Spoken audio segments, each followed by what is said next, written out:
আসসালামু আলাইকুম। যাদের ঘরে গর্ভবতী নারী আছেন ওনারা সবসময় একটা টেনশন ফিল করেন, বিশেষ করে গার্ডিয়ানরা, যে নর্মাল ডেলিভারি হবে কিনা, মায়ের কোনো সমস্যা হবে কিনা, বাবু নর্মাল দুনিয়াতে আসবে কিনা। এগুলো অনেক সমস্যা থাকে, অনেক চিন্তা ভাবনা থাকে। তো এর মধ্যে আমি আজকে 5টি বিষয় বলবো। এই 5টি বিষয় যদি সাবধানতা অবলম্বন করতে পারেন, গুরুত্ব দিতে পারেন, তাহলে হয়তোবা আপনি ওই যে নর্মাল ডেলিভারির যে প্রসেসিংটা, গর্ভকালীন সময়, পরবর্তী সময়, প্রসবকালীন সময়, এগুলো সুন্দরভাবে হ্যান্ডেল করতে পারবেন।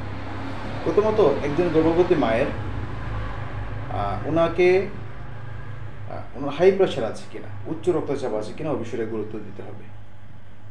দ্বিতীয়ত হচ্ছে ওনার শরীর খুব বেশি দুর্বল কিনা, লো প্রেশার কিনা, এ বিষয়গুলো কিন্তু গুরুত্ব দিতে হবে।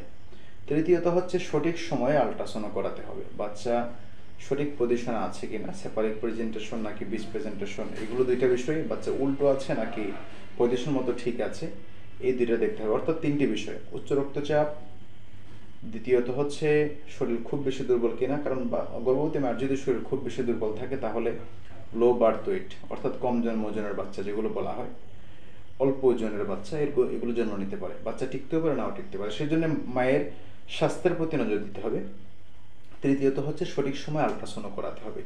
চতুর্থ হচ্ছে একজন গর্ভবতী মায়ের শরীরের হিমোগ্লোবিন কত আছে এবং রক্তের গ্রুপ কি, এই বিষয়টা জানা খুব জরুরি। যদি সিজার হয় কিংবা নর্মাল ডেলিভারিতে, অনেক সময় আছে যে নর্মাল ডেলিভারিতে হলো প্রসব পরবর্তী সময় রক্তক্ষরণ হয়ে, যাকে আমরা মেডিকেলের ভাষায় পিপিএইচ বলি, পোস্টপার্টাম হ্যামোরেজ। এই প্রসব পরবর্তী রক্তক্ষরণে কিন্তু অনেক মা মারা যেতে পারেন। সুতরাং এই বিষয়টা জানা থাকা জরুরি, রক্তের গ্রুপ কি এবং হিমোগ্লোবিন কত আছে। পঞ্চম যে বিষয়টা, সেটি হচ্ছে কোন জায়গায় কাকে দিয়ে নর্মাল ডেলিভারি করাবেন, অথবা প্রসবকালীন সময়ের সেবাটা উনি কার কাছ থেকে নিচ্ছেন।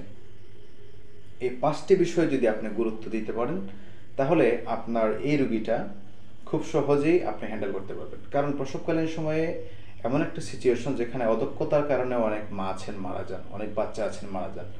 গর্ভকালীন সময়ে যখন বিভিন্ন জটিলতা হয়, পরবর্তী প্রসবকালীন সময়ে যখন বাচ্চা নর্মাল ডেলিভারি হয় না। একটা বিষয় সবার ক্ষেত্রে বলে রাখি যে নর্মাল ডেলিভারি হওয়ার কিন্তু কিছু কিছু লক্ষণ আছে এবং নর্মাল ডেলিভারি না হওয়ার কিছু লক্ষণ আছে।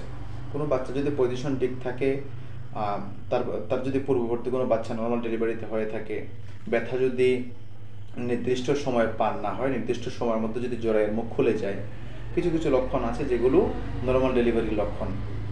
আর যদি নর্মাল ডেলিভারির লক্ষণ নয়, কিছু কিছু লক্ষণ আছে, যেমন বাচ্চার মাথা থাকে বড়, জরায়ের মুখ না খোলা, তার ব্যথা নির্দিষ্ট যে সময় থাকে তার চাইতে দীর্ঘায়িত হওয়া, এগুলো হচ্ছে নর্মাল ডেলিভারি না হওয়ার লক্ষণ। সেই ক্ষেত্রে একজন প্রশিক্ষিত মানুষ, একজন প্রশিক্ষিত দাইমা বা মিডওয়াইফ বা নার্স বা চিকিৎসক, তারাই কিন্তু কেবলমাত্র বুঝতে পারবেন সেটি নর্মাল ডেলিভারি হবে কিনা। সুতরাং আমি আজকে যে 5টি বিষয় বললাম, এই 5টি বিষয় যদি গুরুত্ব দেন, হয়তোবা আল্লাহ আপনাকে এই বিপদ থেকে হেফাজত করবেন। কারণ এই সময়টা একজন মায়ের জন্য এতটা বিপজ্জনক, যদি সঠিক মানুষের কাছ থেকে সেবা না নিয়ে থাকেন এবং যদি প্রত্যেকটা যে বিষয়গুলো বললাম এগুলো যদি সাবধানতা অবলম্বন না করেন, তাহলে একজন মায়ের জীবনও চলে যেতে পারে।